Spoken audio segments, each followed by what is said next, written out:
নমস্কার। আপনাদের সঙ্গে আমি অর্কপ্রভ সরকার।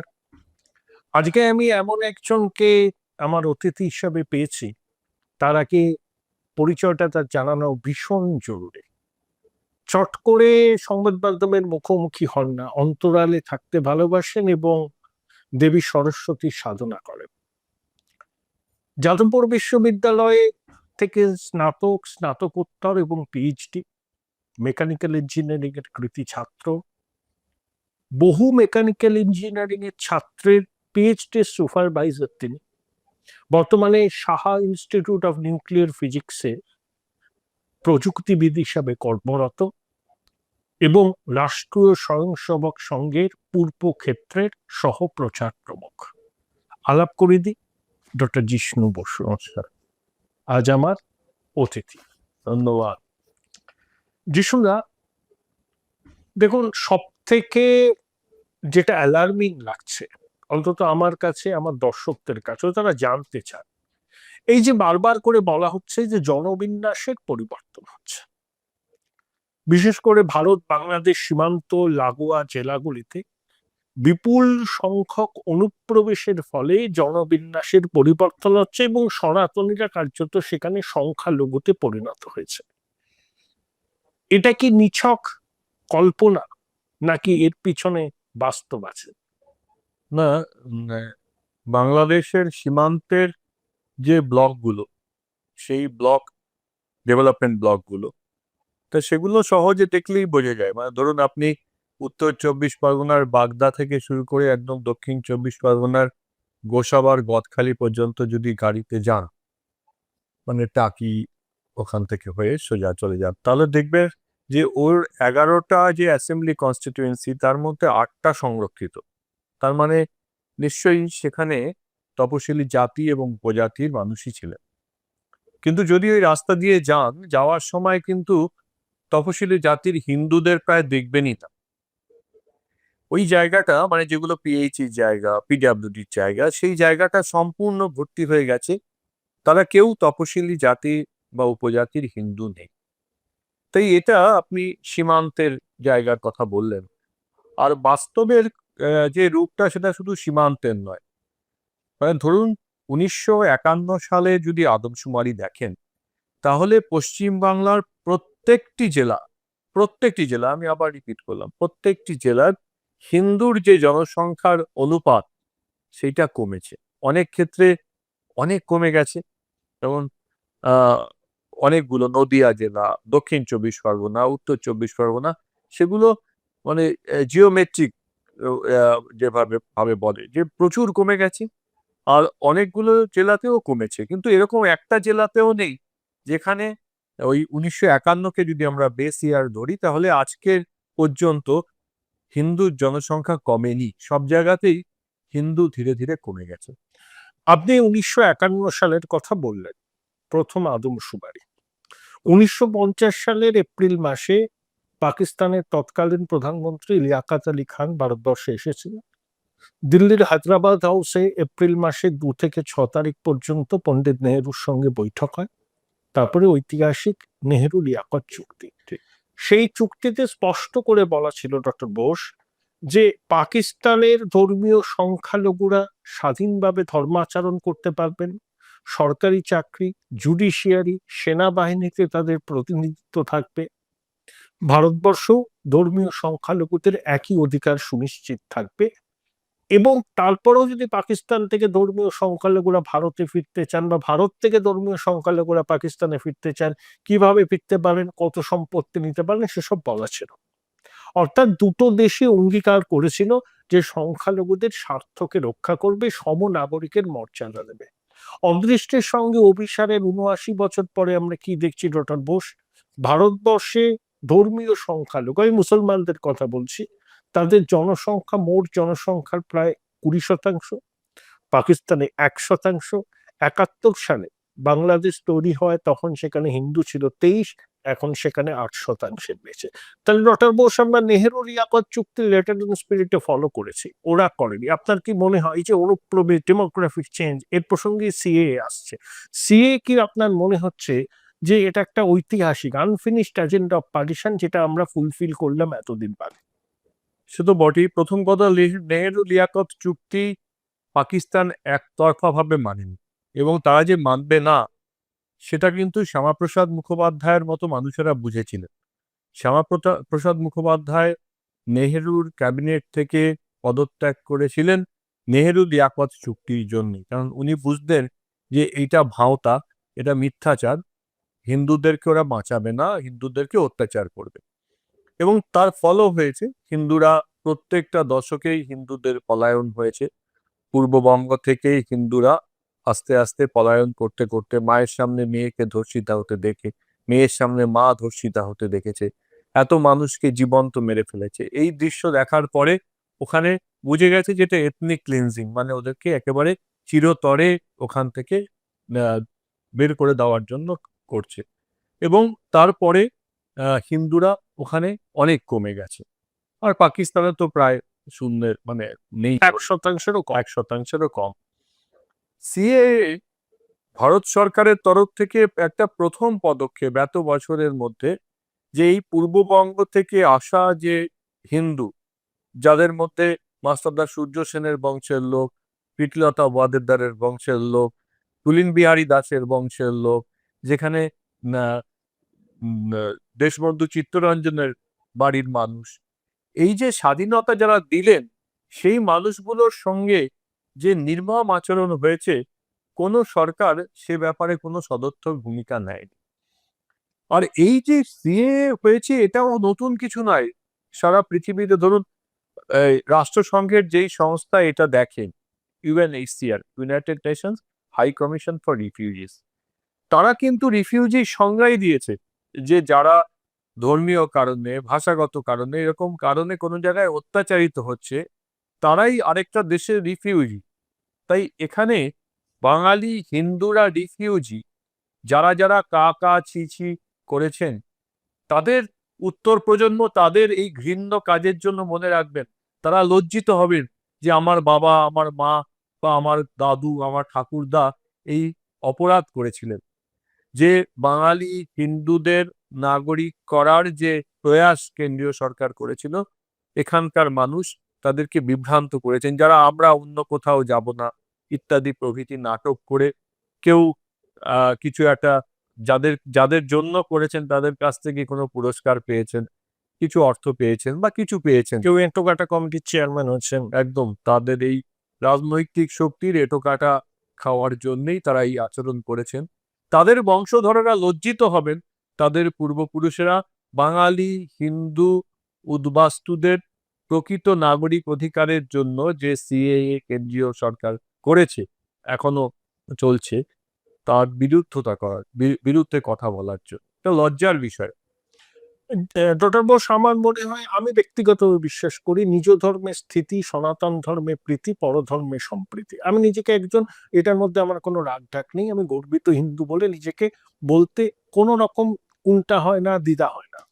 কিন্তু আমার এই ঈশ্বর পরিত্যক্ত বঙ্গদেশে তথাকথিত প্রগতিশীলরা হিন্দু আক্রান্ত হলে মুখে কুলু পেটে থাকেন, অদ্ভুত।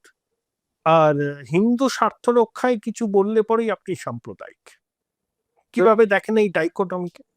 দেখুন, এইটা দুটো ভাগ আছে।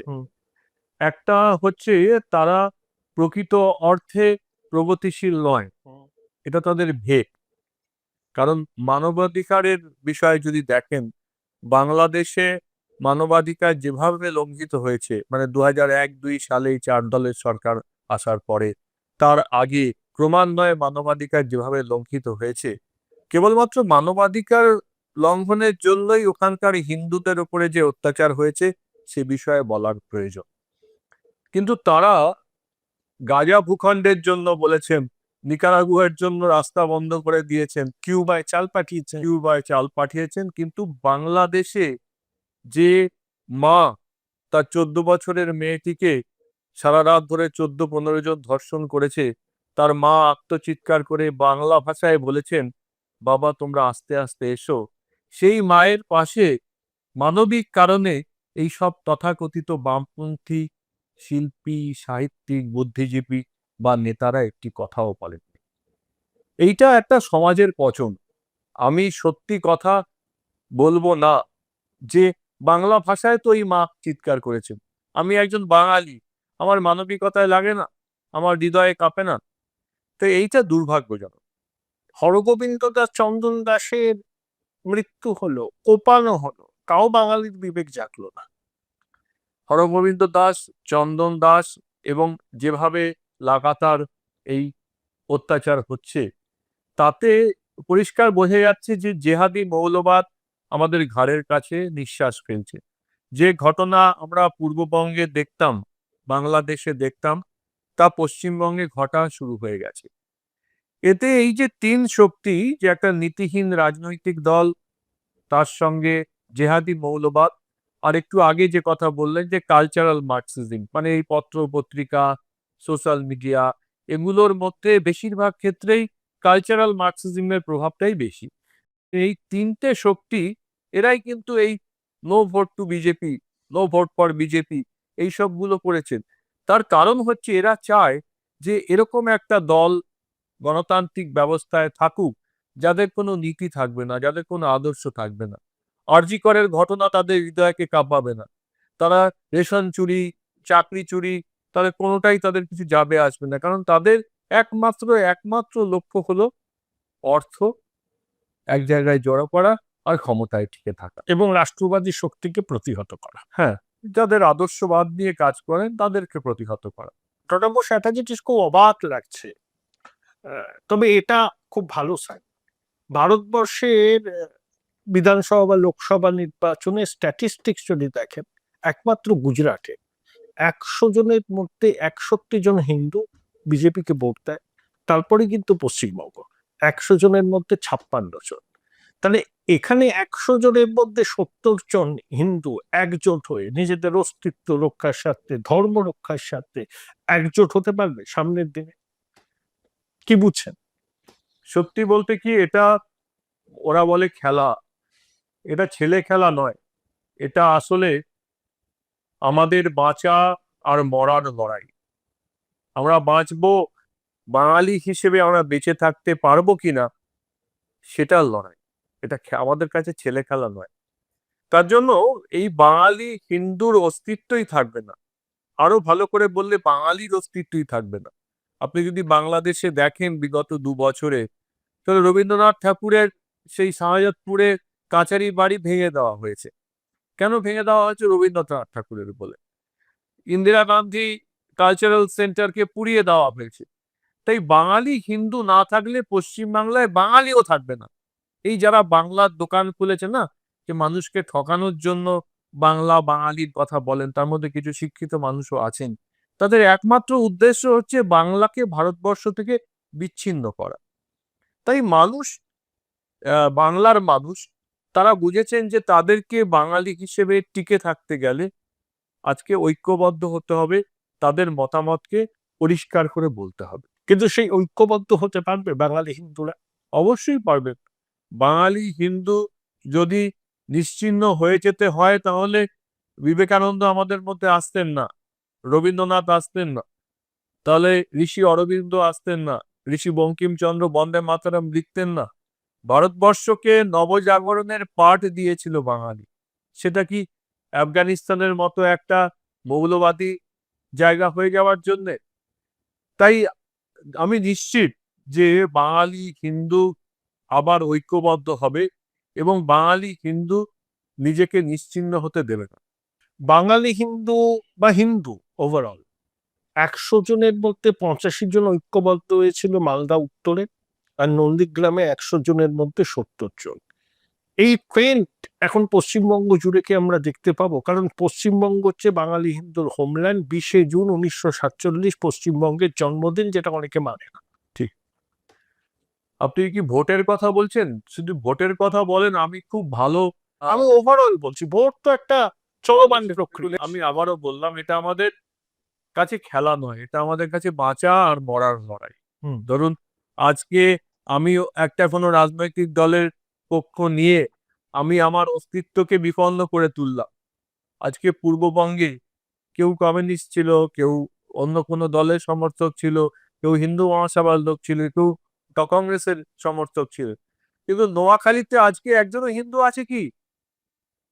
আজকে ঢাকায় আমার বাড়ি যেখানে ছিল সূত্রাপুর গ্যান্ডারিয়ায়, সেখানে আমি গিয়ে দেখেছি যে হিন্দুদের কি অবস্থা, সেখানকার মন্দিরের কি অবস্থা।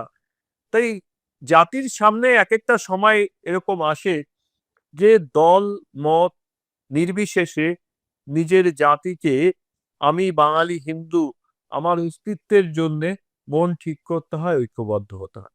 ধর্ম রক্ষাটা ওটা বড় তাগিদ। ধর্ম রক্ষার জন্যই তো আমি এখানে এসেছি। 2 টাকা কেজি চাল খাওয়ার জন্য আমার বাবা এখানে আসেননি। 2 টাকা কেজি চাল আমার ধর্ম ছেড়ে দিলে আমি বাংলাদেশেও খেতে পারতাম, আমাদের ভাতের অভাব ছিল না। আমি হিন্দু থাকবো, হিন্দু হয়ে বেঁচে থাকবো, আমার বাড়িতে লক্ষ্মী পুজো হবে, আমি দুর্গাপুজোর অঞ্জলি দেবো, আমি শিবরাত্রির দিন রাত্রিবেলা উপোস করব, তার জন্যই আমি এখানে এসেছি। না হলে আমি হিন্দু ও যদি না থাকতাম তাহলে আমি পূর্ব পাকিস্তানেই থাকতে পারতাম। আমরা 2 টাকা কেজি চাল খাওয়ার জন্য এখানে আসিনি। সন্ধ্যা প্রদীপ জ্বালানো, সন্ধ্যা প্রদীপ জ্বালানোর জন্য, শাঁখ বাজানোর জন্য। এখানেও তো বিভিন্ন জায়গায় ফতোয়া হচ্ছে পশ্চিমবঙ্গে শাঁখ বাজানো যাবে না, বিশেষ করে কয়েকটা জেলা একদম সবাই আমরা জানি। ফতোয়া দেওয়া হচ্ছে। এবং আস্তে আস্তে এটা আসলে কি, যে জেহাদি মৌলবাদ ধীর পায়ে এগিয়ে আসছে। এটা যদি সহজ সত্যি কথা শিক্ষিত মানুষ না বুঝতে পারেন, মানুষ বুঝতে পারছেন, এই যে আপনি বলছেন এক হওয়ার কথা, বিভিন্ন জায়গায় মানুষ বুঝতে পারছেন বাঁচতে গেলে ঐক্যবদ্ধ হতে হবে। জাত পাত সব ভুলে গিয়ে, ব্রাহ্মণ ক্ষত্রিয় বৈশ্য শূদ্র সব ভুলে গিয়ে ঐক্যবদ্ধ হতে হবে। জন্য বাঙালি হিন্দু তার নিজের হোমল্যান্ডেই সংখ্যালঘু হয়ে যাবে। তাই তো, প্রতিটা জেলা আমি চ্যালেঞ্জ করে বলছি, আপনি একটা জেলা, একটা জেলা মুর্শিদাবাদ, তার কারণ আছে, তার পরিবর্তনের পরে। এছাড়া বাদ বাকি যে কোনো জেলা 1951 সালের আপনি আদমশুমারিতে হিন্দুদের শতকরা হিসেব দেখুন, আজকের দিনে দেখুন, সব কটা জেলাতে হিন্দুর শতকরা সংখ্যা কমে গেছে, ইনক্লুডিং কলকাতা। সব। কলকাতা তো বেশি বেশি। বটেই। কলকাতায় আরো বড় সমস্যা হয়েছে, বাংলা ভাষী, উর্দু ভাষীর সংখ্যা আপনি 51 সালে দেখুন আর আজকে দেখুন। এই যে বাংলা বিক্রির যেসব দোকান আছে, তাদের মালিক কর্মচারীদের একদিন ডেকে আনুন, এখানে বসান, বসে বলুন ওরা উর্দু ভাষার বিরুদ্ধে একটা কথাও বলে না কেন।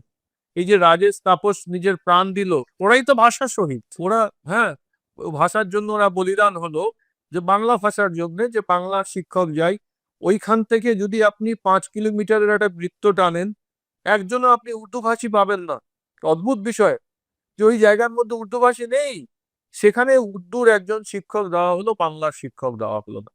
এইটা একটা জেহাদি মৌলবাদের প্রভাব, রাজনৈতিক যে জিন, তার, ওরা বলে না, তার ঘাড়ে এই মৌলবাদের চেপেছে। তার জন্য তারা ওই উর্দুর শিক্ষককে দিয়েছেন, বাংলার শিক্ষক দেয়নি। তাই আমার প্রশ্ন হচ্ছে, পশ্চিম বাংলার মধ্যে কলকাতা রাজধানী, কলকাতার রাজধানীতে যে ত্রিভাষা সূত্র ভারতবর্ষের, তাতে সবচেয়ে উপরে বাংলা থাকার কথা। তাহলে কলকাতার রাস্তায় এরকম রাস্তার নাম থাকবে কেন যেখানে বাংলা আদৌ নেই, উর্দু আছে আর ইংরেজি আছে? তাই এই যে বাংলা বিক্রির যারা দোকানের মালিক বা কর্মচারী, ওদের ডেকে জিজ্ঞাসা করুন যে ওরা উর্দুর বিরুদ্ধে একটি কথাও বলে না কেন। তার কারণ সহজ, তাদের একমাত্র উদ্দেশ্য বাঙালি হিন্দুকে ভারতবর্ষ থেকে বিচ্ছিন্ন করা।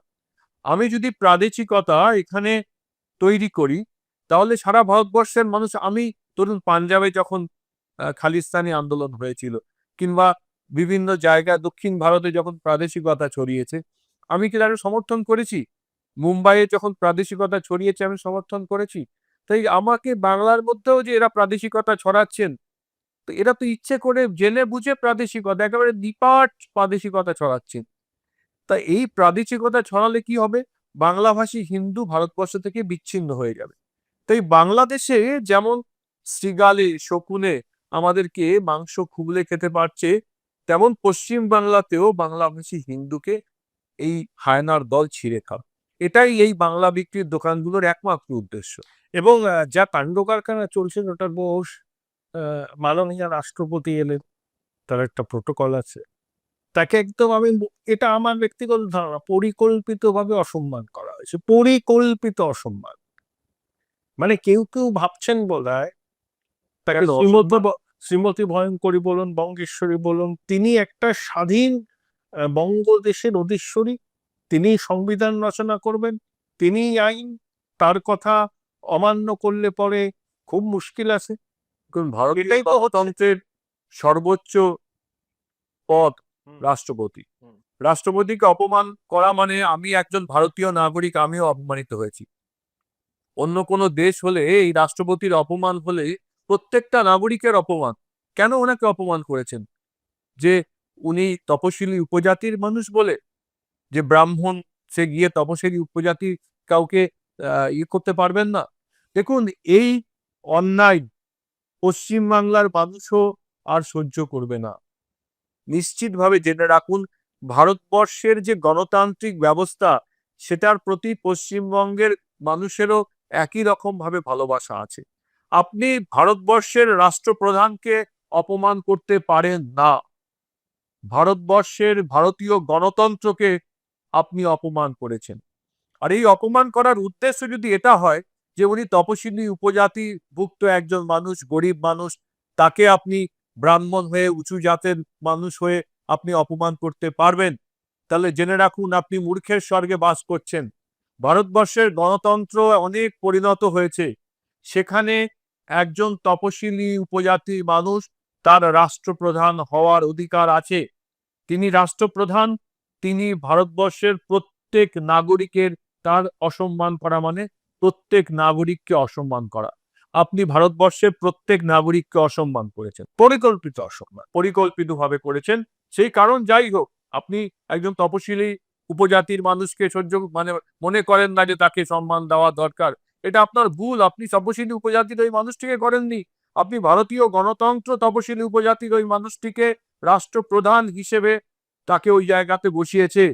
ভারতীয় গণতন্ত্রকে আপনি অপমান করেছেন। একটা ন্যারেটিভ, ওই বাংলার দোকানদাররা যারা বাঙালি অস্মিতার কথা বলে, তারা বারবার করে বলছে যে বাঙালি ভীষণ আক্রান্ত, বাংলা ভাষায় কথা বললেই বাংলাদেশি বলা হচ্ছে, এবং পরিকল্পিতভাবে সংখ্যালঘু মুসলমানদের টার্গেট করা হচ্ছে। তার জন্যই তাদের প্রতিবাদ।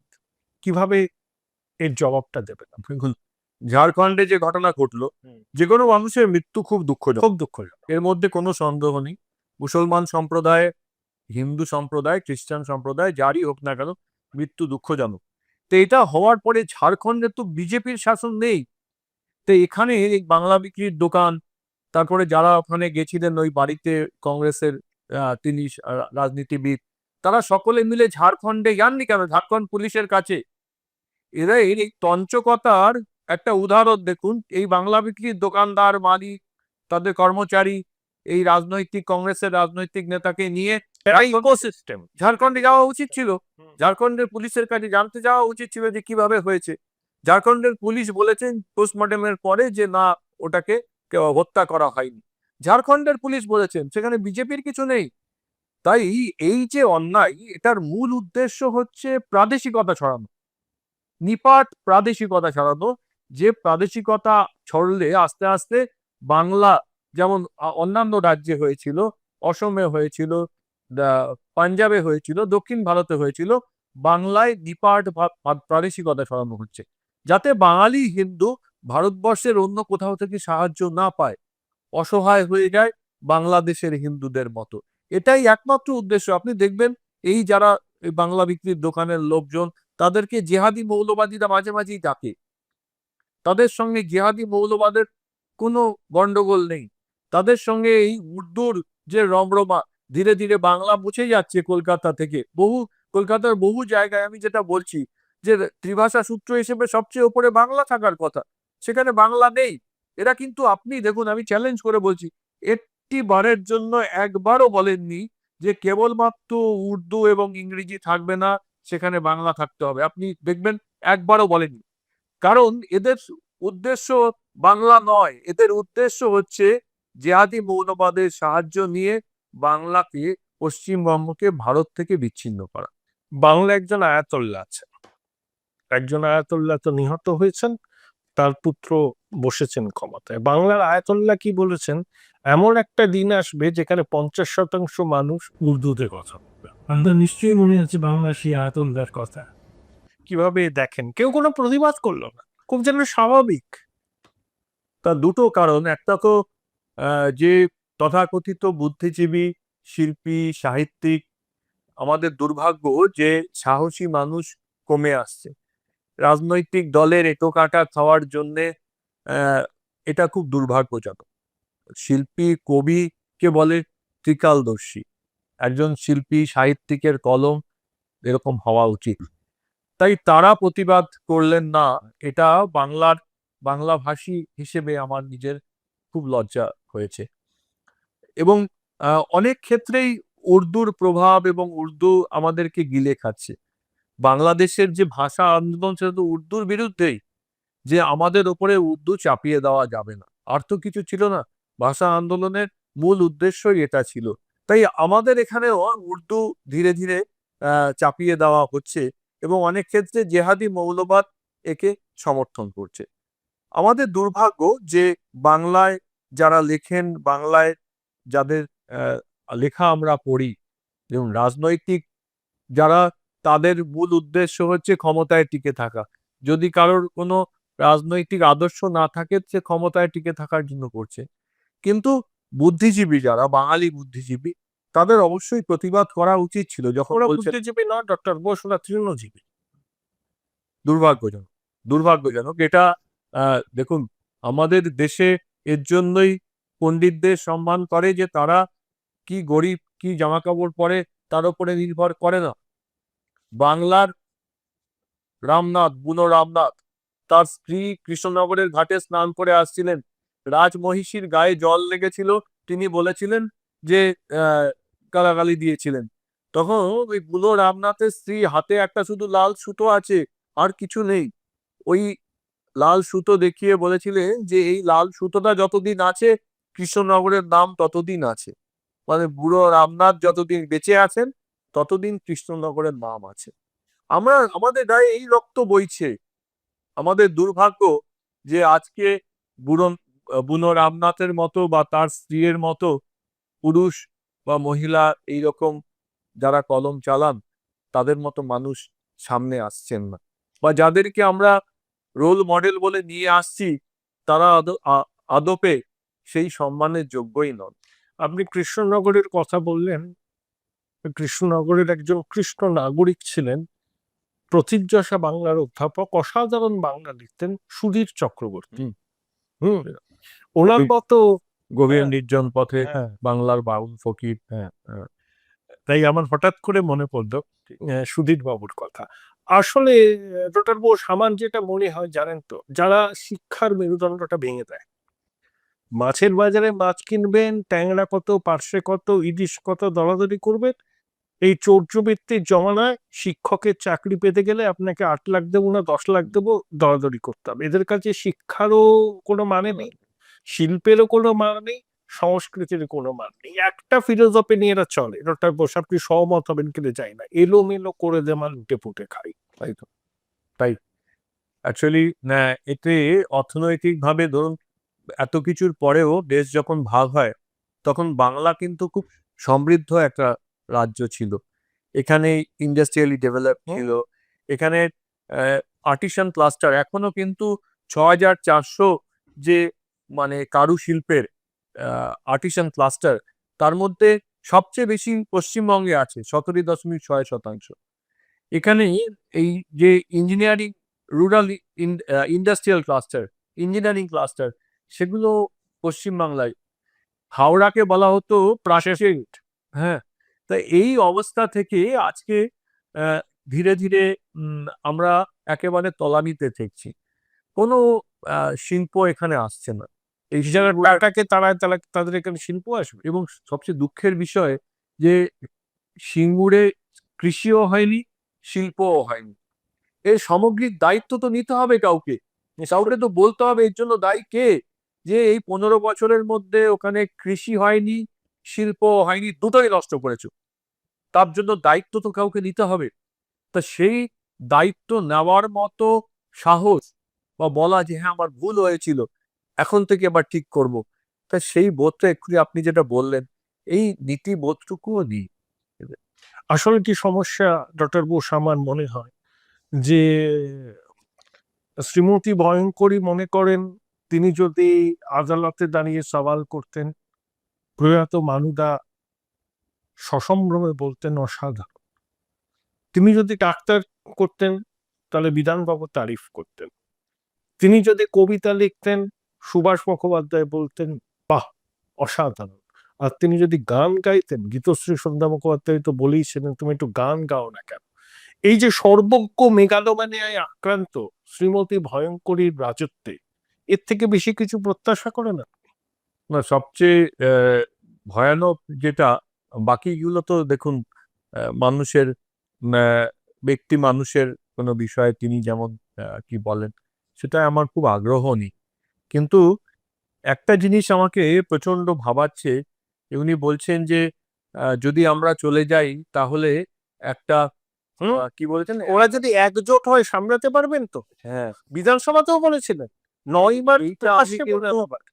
আমি সকলের সামনে জানতে চাইছি যে এ ব্যাপারে ওনার শ্বেতপত্র প্রকাশ করা উচিত। উনি নিশ্চয়ই আন্দাজে কিছু বলেননি, ওনার কাছে নিশ্চয়ই আইবির রিপোর্ট আছে, পুলিশ মন্ত্রীও তিনি। পুলিশ মন্ত্রী। তার জন্য উনি বলুন যে উনি কিসের ভিত্তিতে বলেছেন। যে উনি বলেছেন যে তাহলে আমাদের কারোর দয়ার উপরে বেঁচে থাকতে হবে। পৃথিবীর ইতিহাস বলে যে কারোর দয়ার উপরে কেউ বাঁচে না। যদি অত্যাচারী যে আমাকে এক মুহূর্তের মধ্যে আমাকে শেষ করে ফেলতে পারবে, আমার বাড়ির মেয়েদেরকে রেপ করতে পারবে, তার কাছে আমি যদি যত বেশি নত হয়ে থাকবো, নত হলেও সে কিন্তু এই একই কাজ করবে। আপনার আইবি রিপোর্ট কি বলে যে এই জেহাদি মৌলবাদের কতটা বাড়বৃদ্ধি এখানে হয়েছে, আপনি শ্বেতপত্র প্রকাশ করুন। আপনি গতকাল যে কথা বলেছেন যে এক মুহূর্তের মধ্যে হিন্দুদেরকে নিকেশ করে দেবেন, আমি মনে করি যে আমরা যতই তাদের পায়ের মধ্যে লুটিয়ে পড়ি না কেন, যে আমার সম্পত্তি লুট করে আমার বাড়ির মেয়েকে ধর্ষণ করার জন্য এসেছে, সেই অপরাধীর পায়ে কান্নাকাটি করলেও সে থামবে না। তাই আপনার গোয়েন্দা রিপোর্ট কি বলে আপনি পরিষ্কার করে বলুন। এবং একটা জিনিস মনে রাখবেন যে এই লড়াই, সেই লড়াইয়ে যারা হেরে গেছে তারা কিন্তু নিশ্চিহ্ন হয়ে গেছে। আমি এখনো পর্যন্ত হিন্দু আছি, তার কারণ 1000 বছর ধরে আমার পূর্বপুরুষ লড়াই করেছে। ইরানের মানুষ লড়াই করে হেরে গেছে, তার জন্য একজনও তাদের ওই সেই সুমেরু সভ্যতার মানুষ আজকে নেই। আমরা লড়াই করে এখনো টিকে আছি এর জন্যই যে আমরা অপরাধীদের পায়ে পড়ে লুটিয়ে পড়িনি। আমাদের কি হবে সেটা নিয়ে আপনার ভাবতে হবে না। আপনি একটা কথা পরিষ্কার শুনে রাখুন, যদি সত্যি এরকম অবস্থা হয়, যদি সত্যি জেহাদি মৌলবাদের কাছে আপনার প্রশাসন অসহায় হয়ে থাকে, তাহলে খুব বেশি দিন তাদের পায়ের তলায় লুটোপুটি খেয়ে বাঁচতে পারবেন না। আমরা লড়াই করব, লড়াই মরে যাব, সেটা আলাদা কথা। আর যারা এই জেহাদি মৌলবাদের ওপরে ভর করে বাড়ি করছেন, প্রাসাদ বানাচ্ছেন, বাড়িতে চলমান সিঁড়ি লাগাচ্ছেন, ওই সব বাড়ি, চলমান সিঁড়ি, সব মৌলবাদীরা আপনাদেরকে একদিনে বাড়ির থেকে বের করে দিয়ে ছিনিয়ে নেবে, আপনাদেরকেই নেবে। এটা সারা পৃথিবীর ইতিহাস। যারা জেহাদি মৌলবাদকে সমর্থন করেছে তাদেরকেই অত্যাচার করেছে। এবং অত্যাচার করার সময় তারপরে সেই মুখার্জি বাড়ি, ব্যানার্জি বাড়ির কোনো মেয়েকে যদি পছন্দ হয় তাহলে তাকে রেখে দেবে, আর আপনাদেরকে মেরে পিটে এখান থেকে চলে যেতে হবে। যে সোনা দানা যেটুকু বাইরে পাঠাতে পেরেছেন সেটুকু থেকে যাবে, বাকি আর কিছু থাকবে না। তাই এখানকার মানুষের এক মুহূর্তের মধ্যে শেষ করে দেবে কিনা সেটা পরে ভাববেন। আগে মনে করুন আপনাদের যে ওই গরিব মানুষের, নিরীহ মানুষেরকে লুট করে, লুটের টাকায় যা তৈরি করেছে আপনার বিভিন্ন জায়গায়, যারা বিভিন্নভাবে লুট করছেন, তারাও থাকতে পারবেন না। যদি এক মুহূর্তে আমাদেরকে শেষ করে দেয়, তাহলে পরের মুহূর্তে যারা আজকে জেহাদি মৌলবাদকে এই তোল্লা দিচ্ছে তাদেরকেও শেষ করে দেবে। এবং তাদের অবস্থা, আমরা মরে গিয়ে আমাদের যা কষ্ট হবে তার থেকেও বেশি কষ্ট হবে। তাদেরকে লাইট পোস্টে বেঁধে রেখে তাদের সামনে তাদের বাড়ির মহিলার ওপরেই আচরণ করবে। তাই আমার মনে হয় আপনি যখন কথাটা বলে ফেলেছেন, পরিষ্কার করে আইবি আপনাকে কি রিপোর্ট দিয়েছে আপনি শ্বেতপত্র প্রকাশ করে সেটা জানান যে প্রকৃত অর্থে আমাদের এখানের পুলিশ প্রশাসন ওই শক্তিকে তাদেরকে প্রতিহত করতে সমর্থ কিনা। ভারতবর্ষে একটা গণতান্ত্রিক ব্যবস্থা আছে, যুক্তরাষ্ট্রীয় কাঠামো আছে।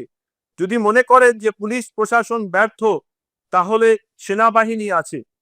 এরকম মনে করবেন না যে পুলিশ প্রশাসন ব্যর্থ হলেই আমরা শেষ হয়ে যাব।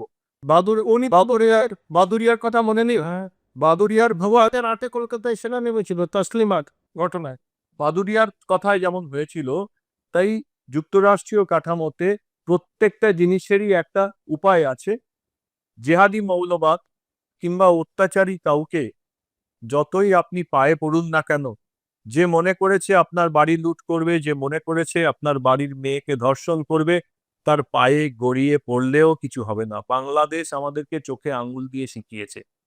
তাই অপরাধীর চোখে চোখ রেখে লড়াই করতে হবে। অপরাধীর চোখে চোখ রেখে লড়াই করতে হবে। এটা একটা গণতান্ত্রিক দেশ, এখানে পুলিশ প্রশাসন আছে। পুলিশ প্রশাসনকে দিয়ে তাদেরকে ঠিক করতে হবে। তারপরে পুলিশ প্রশাসন যদি না পারে, তাহলে সেনা আছে, দেশের রাষ্ট্র ব্যবস্থা আছে, তাই দিয়ে করতে হবে। আমার অনুরোধ, আপনি অর্ধেকটা বলেছেন, আপনার কাছে গোয়েন্দা রিপোর্টে যা আছে সেটা শ্বেতপত্র প্রকাশ করে জানান। অনেকে বলছেন সোহরাবর্তীর কণ্ঠস্বর। সোহরাবর্দী গ্রেট ক্যালকাটা কিলিং এর ছায়া নাকি আবার সোহরাবর্দীর কণ্ঠস্বর looms large over the Horizon. দেখুন, বলছেন সোহরাবর্দীর সেই সময় যে অবস্থায় ছিল, সোহরাবর্দীর থেকেও ভয়ানক অবস্থা পশ্চিমবঙ্গের অনেক ক্ষেত্রে দেখা গেছে। ধরুন, এই যে ঘটনা ঘটলো ধুলিয়ানে, সেইটার হওয়ার পরে প্রিভেন্টিভ মেজার্স কি নেওয়া হয়েছে? ধুলিয়ানে ঘটনায় দুজন নিরীহ মানুষ, গরিব মানুষ, তাদেরকে জেহাদি মৌলবাদীরা কেবল খুন করেছে, কুপিয়ে। কেবল হিন্দু হওয়ার জন্য খুন করেছে। তার বিরুদ্ধে প্রিভেন্টিভ অ্যাকশন কি নিয়েছে? কিছু না। তার গোয়েন্দা রিপোর্ট কি বলেছে যে এটার পেছনে কারা ছিল? যারা ছিল তাদের কজন গ্রেপ্তার হয়েছে? তার কটা ব্যবস্থা নেওয়া হয়েছে? তার জন্য যদি মনে করে থাকে, আমাদের দুর্ভাগ্য যে সত্যি বলতে কি আমরা তো গণতান্ত্রিক পদ্ধতিতেই নির্বাচন করে কাউকে পাঠাই, তিনি আমারও প্রতিনিধি। অবশ্যই। তাই আমি যাকে আমাকে রক্ষা করার জন্যে নির্বাচিত করেছি, তিনি বলছেন যে তাদের পায়ে, জেহাদি মৌলবাদের পায়ে না ধরলে এ রাজ্যকে রক্ষা করা যাবে না। এটা দুর্ভাগ্যজনক। আমি মনে করি শাসন প্রশাসন, পুলিশ ব্যবস্থাকে তার নিজের মতো করে কাজ করতে দিন। আমার ধারণা, পুলিশ প্রশাসন যেভাবে গুজরাটে এই ধরুন পোরবন্দরে কি অবস্থা ছিল, ওখানে লেখা ছিল যে এই সীমা, এর ওপারে ভারতবর্ষের শাসন প্রশাসন চলে না। গুজরাটে আজকে পোরবন্দরে আপনি যে কোনো জায়গায় যেতে পারবেন। উত্তরপ্রদেশে কি ছিল? এক একজন নামকরা অপরাধী, সেই এলাকায় অন্য কেউ যেতেই পারতো না। আজকে তাদের শিশুপাঠ্য কাহিনীতে রহে মুখ ঢাকি, তাদের নাম নিশান শেষ হয়ে গেছে। তাই পশ্চিমবাংলাও ভারতবর্ষের বাইরে নয়। যে অপরাধী, যে জেহাদি শক্তিকে উত্তরপ্রদেশে দমন করা গেছে, যাকে গুজরাটে দমন করা গেছে, পশ্চিমবাংলাতেও দমন করা যায় যদি পুলিশ প্রশাসনকে সঠিকভাবে কাজ করতে দেয়। হাজার হাজার গোপাল মুখার্জি এখনো আছে। দেখুন, একটা গণতান্ত্রিক ব্যবস্থায় তো আমরা মনে করি পুলিশ প্রশাসন এবং রাষ্ট্র ব্যবস্থাই নেওয়া উচিত। কিন্তু কেউ যদি মনে করেন যে চুরি পরে থাকবো হাতে। কেউ যদি মনে করেন যে এদেরকে ভয় দেখানো হবে, তাহলে আপনি আবারও বলছি যে আমরা ভয় পেলে আমরা অনেকদিন আগে নিশ্চিহ্ন হয়ে যেতাম। আরে কায়রোর রাস্তায় আপনি তুতানখামেন রামেসাস নামের কাউকে পাবেন, যারা এত বড় পিরামিড তৈরি করেছিল, মমি বানিয়েছিল, এত সায়েন্স টেকনোলজিতে উন্নত ছিল, আজকে একজনকেও পাবেন না। কিন্তু আমার নামের একজন মহাভারতের যুদ্ধে লড়াই করেছিলেন, এখনো পর্যন্ত আমি টিকে আছি এর জন্যই যে তাদের জেহাদিদের পায়ে গিয়ে আমরা লুটোপুটি খাইনি, আমরা লড়াই করেছিলাম। ভগবান শ্রীকৃষ্ণ বলেছেন, হতো বা প্রাপস্যসি স্বর্গ জিত্বা বা ভক্ষসে মহিম। লড়াই আমরা করব। যদি মনে করে থাকেন যে আমরা পায়ে গিয়ে লুটোপুটি খাবো, আমরা পায়ে লুটোপুটি খাবো না। ভগবান শ্রীকৃষ্ণ আমাদের শিখিয়ে দিয়ে গেছেন যে অন্যায়ের বিরুদ্ধে আমরা শেষ পর্যন্ত লড়াই করব। হত বা প্রাপস্যসি স্বর্গ, সেই লড়াইয়ে যদি আমি মারা যাই তাহলে আমি স্বর্গলাভ করবো, ভগবান বলে গেছেন। তার জন্য কখনো মনে করবেন না যে আমরা পায়ে লুটোপুটি খাওয়ার জন্য জন্মেছি, আমরা পায়ে লুটোপুটি খাবো না, আমরা লড়াই করবো। আমাদের জন্য আপনি ভাববেন না, আপনি আপনার বাড়ির জন্য ভাবুন।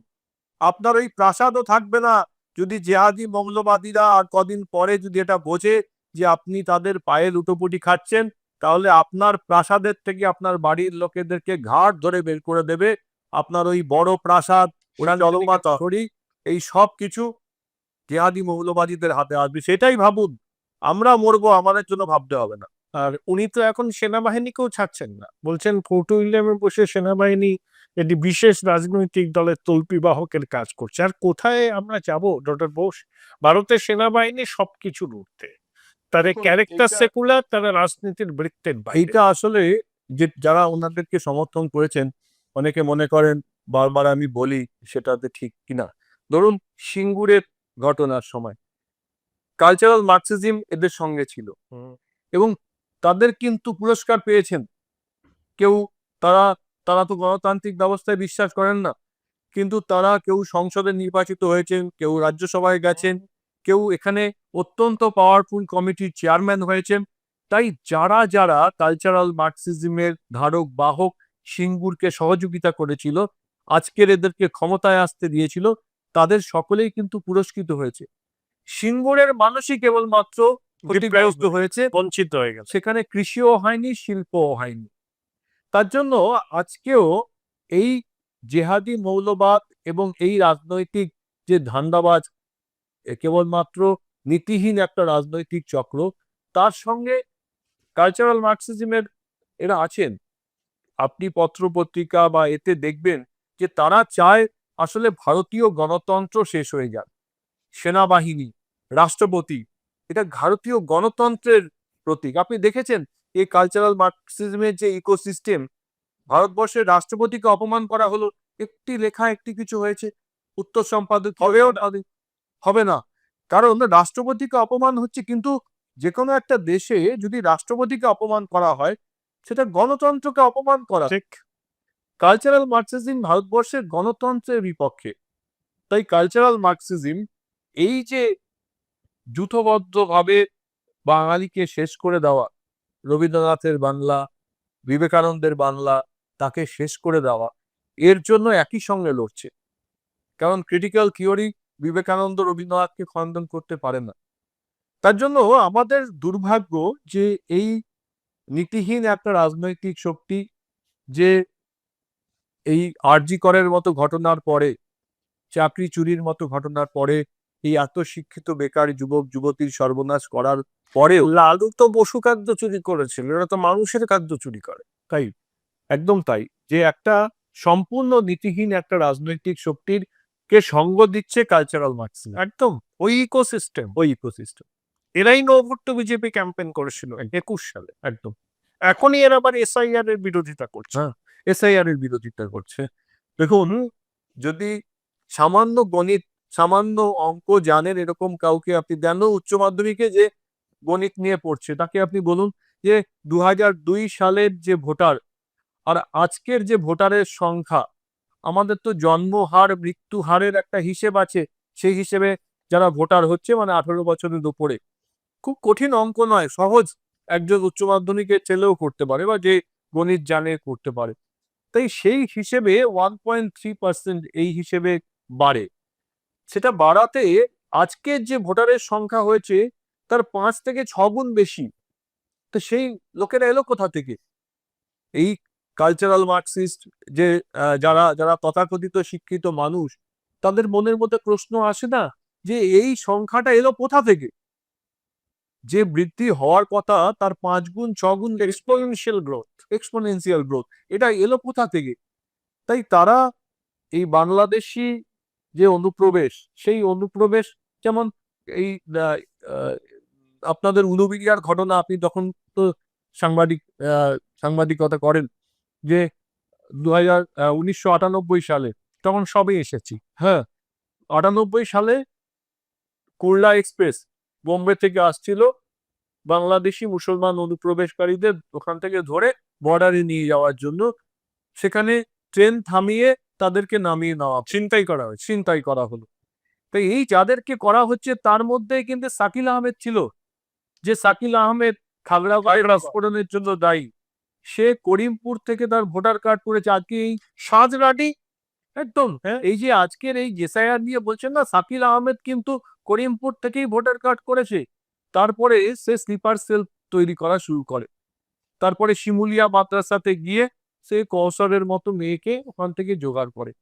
তাহলে এই যে চক্র, ভোটারের সংখ্যা কেবল বাড়ছে না, আমি এখানে বাঙালি হিসেবে বেঁচে থাকতে পারবো কিনা সেটা এসআইআর এর সঙ্গে যুক্ত। কারণ এর মধ্যে কজন শাকিল আহমেদ আছে সেটাকে খুঁজে বের করার পদ্ধতি যেটা, সেটা শুধু ভোট দেওয়ার সঙ্গে যুক্ত নয়, আমি আদৌ বাঙালি হিসেবে বেঁচে থাকতে পারবো কিনা সেটা নির্ভর করছে যে এসআইআর সম্পূর্ণভাবে সঠিকভাবে হবে কিনা। তার আনসার আল্লাহ বাংলার প্রধান জসিম উদ্দিন রায়মানি বলছেন, বৃহত্তর বাংলাদেশ পশ্চিমবঙ্গকে নিয়ে, উত্তর পূর্ব ভারতকে নিয়ে, তাই চিকেন নেককে নিশানা করছে, তাও ওই ইকোসিস্টেম, ওই কালচারাল মার্কসিস্টের ঘুম আর ভাঙছে না, যে শীত ঘুম ভাঙে না। ভাঙবে এটা এটা অনেক ক্ষেত্রে মনে হয় যে তখন মনে হতো যে হয়তো এমনি হয়ে গেছে। এ ধরুন তিস্তা চুক্তি যে স্বাক্ষর হলো না, তার পেছনে যে রাজনৈতিক সেই সব দলগুলো ছিল, তাদের পেছনে এই চক্র ছিল না তো? কারণ তিস্তা চুক্তি যদি সম্পন্ন হতো তাহলে বাংলাদেশের আওয়ামী লীগের আজকের মতো অবস্থা হতো না, তাহলে বাংলাদেশকে চীনের সহযোগিতা নিতে হতো না। তিস্তা চুক্তির যে ধরুন ইঞ্জিনিয়ার হিসেবে যেটা বোঝা যায়, যে ওখানে অনেক আগেই ভারতবর্ষের মধ্যেই যদি আমরা পিট করে সেখান থেকে জল আগে থেকেই তুলে নিতাম, তারপরে তিস্তা চুক্তির করা যেত, সেটা কি দেখা হয়েছে? কারণ নদীর ওপরে যে জল থাকে নদীতে, তার পাশে এবং নিচে যে বেসিন, অনেক বেশি জল থাকে, সেই জল তুলেই নেওয়া যায় আজকের প্রযুক্তি বা দিয়ে। কিন্তু তিস্তা চুক্তি ইচ্ছে করেই এখানে করতে দেওয়া হলো না। আজকে যে চিকেন নেকের কথা বলছেন, আজকে চীনের যে তিস্তা প্রকল্প করছে বাংলাদেশে, শিলিগুড়ি থেকে মাত্র 15 কিলোমিটারের মধ্যে চীনের একটা ডিফেন্স বেস বানাবে। প্রত্যেকটা জায়গায় চীন যেখানে যেখানে এরকম ধরনের ভ্যালি প্রজেক্ট করেছে, সেখানে চীন নিজের জন্য জায়গা রেখেছে। তাই চীন ওখানে যদি জায়গা রাখে, তাহলে আমাদের জাতীয় নিরাপত্তার জন্য একটা বড় প্রশ্ন চিহ্ন হলো। তাই হিংটিং শট এসব প্রশ্ন মাথার মধ্যে কামড়ায়, যে এই প্রত্যেকটা জিনিস, প্রত্যেকটা বিন্দু, তিস্তা চুক্তি না করতে দেওয়া, চীনের তিস্তা প্রকল্প পাওয়া, সেখান থেকে আওয়ামী লীগের আস্তে আস্তে জনসমর্থন কমে আসা, জসিমউদ্দিন রায়মানির হুঙ্কার, জসিমউদ্দিন রহমানের হুঙ্কার, এই বিন্দুগুলোকে যোগ করলে পরে কিন্তু সত্যিই মনের মধ্যে আশঙ্কা জাগে যে এই গণতান্ত্রিক ভারতবর্ষের বিরুদ্ধে কোনো শক্তি কাজ করছে না তো? তারাই এই বাংলা বাংলা করে বাঙালিকে ভারতবর্ষ থেকে বিচ্ছিন্ন করে দিতে চাইছে না তো? তারাই রাষ্ট্রপতিকে অসম্মান করতে চাইছে না তো? তারাই তপশিলি উপজাতিভুক্ত বলে তাকে অসম্মান করার জন্য প্রোৎসাহিত করছে? আপনি দেখেছেন কোনো কাগজে এই ইকোসিস্টেমের মধ্যে যে একজন তপশিলি উপজাতি রাষ্ট্রপতি, তাকে এত বড় অপমান করা হলো, তার জন্য কোনো উত্তর সম্পাদকীয় বা সম্পাদকীয় লেখা হচ্ছে? তার মানে এই যে বাস্তুতন্ত্র, তাদের মধ্যে একটা মিথজীবিতার সম্পর্ক আছে। ইয়েস। আমি শেষ করব ডক্টর বোস এই আলাপচারিতা, দুটো প্রশ্ন করব। এই কালচারাল মার্কসিস্টের উপমা টেনে 1943 সালের 2রা ফেব্রুয়ারি স্টালিনগ্রাডে নাজি বাহিনী আত্মসমর্পণ করেছিল। 30 লক্ষ মানুষের আত্মবলিদান রেড ফোর্সের কাছে। আমি যা উপমাটা নিচ্ছি, পশ্চিমবঙ্গের বিধানসভা নির্বাচনকে বা স্টালিনগ্রাডের ব্যাটেল, বাঙালি হিন্দুর অস্তিত্ব রক্ষার লড়াই। দেখুন, শুধুমাত্র নির্বাচন নয়, আমি বলবো বাঙালি হিন্দুর অস্তিত্ব রক্ষার লড়াই আমাদের চালাতে হবে। সামাজিকভাবে করতে হবে, রাজনৈতিকভাবে করতে হবে, বৌদ্ধিকভাবেও করতে হবে। এখানকার শিক্ষিত মানুষ, বঙ্কিমচন্দ্রের বাংলা, রবীন্দ্রনাথের বাংলা, তাদের লেখাপড়ার মাধ্যমে, তার তর্কের মাধ্যমেও করতে হবে। বাংলাকে শেষ করে দেওয়া যাবে না। বাংলা শেষ হয়ে যাওয়ার জন্য আসেনি, আর বাংলা জিতবে। এবং বঙ্কিমচন্দ্রের বাংলা রবীন্দ্রনাথের বাংলা, স্বামী বিবেকানন্দের বাংলায় জিতবে। বন্দে মাতরম, ভারত মায়ের জয় হোক। তাহলে এবার সারা ভারতবর্ষ বলবে, আমরা তো বলতে পারবো বাহুতে তুমি মা শক্তি, হৃদয়ে তুমি মা ভক্তি, তোমার প্রতিমা গড়ি মন্দিরে মন্দিরে, পারবো পশ্চিমবঙ্গে? বাংলায় তো লিখেছি, উনি তো বাংলাতেই লিখেছেন, তোমারই প্রতিমা গড়ি মন্দিরে মন্দিরে, বাংলায় লিখেছেন। তাই বাংলার মানুষ এটা গ্রহণ করবেন না, এটা হয় নাকি? বাংলার মানুষ জানবেই, বাংলার, পশ্চিমবঙ্গের মানুষ তাদের নিজেদের যে উত্তরাধিকার সেটা রক্ষা করবেই। এটা আমাদের কাছে খেলা নয়, ছেলে খেলা নয়, এটা আমাদের কাছে বাঁচা আর মরার লড়াই, অস্তিত্ব রক্ষার লড়াই। অস্তিত্ব রক্ষার লড়াই। অনেক ধন্যবাদ ডক্টর ঘোষ, অনেক ধন্যবাদ, অনেক ধন্যবাদ।